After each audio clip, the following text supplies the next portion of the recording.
prezent është prokurori i shtetit Rahim Kozhuricër dhe e akuzuara Albulena Haxhiu.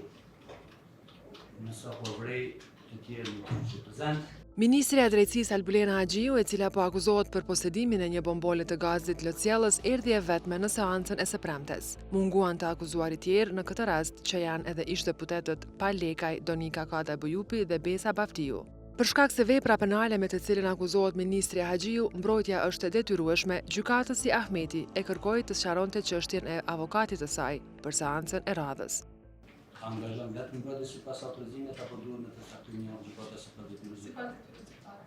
Me që mungesat e akuzuarve dhe avokatëve të tyre bëri që kjo seancë të mos plotësoj kushtet për të mbajtur, gjykatësi e zhvendosi atë në datën 7 maj dhe njoftoi se do të ndërmarrë të gjitha masat e duhura që të akuzuarit tjerë në këtë rast të jenë prezent. Për të pandehurit të cilët nuk kanë prezantuar në seancë, gjykata do të ndërmarrë të gjitha veprimet e nevojshme ligjore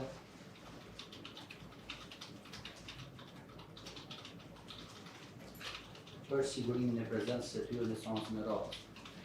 Sipas aktakuzës ngritur më 8 prill të vitit 2016, Pal Lekaj, Besa Baftiu, Donika Kadaj Bujupi dhe Albulena Haxhiu akuzohen se pa autorizim kishin poseduar bombola të gazit Lociellës. Në aktakuzë thuhet se në shkurt të vitit 2016, në hollin e Kuvendit të Kosovës, tek të akuzuarit ishin gjetur dhe sekuestruar nga një bombol e gazit Lociellës, të cilën e mbanin pa autorizim. Për këto veprime, 4 të akuzuarit thuhet se secili veç e veç kanë kryer veprën penale, mbajtje në pronësi, kontroll ose posedim të pa autorizuar të armëve.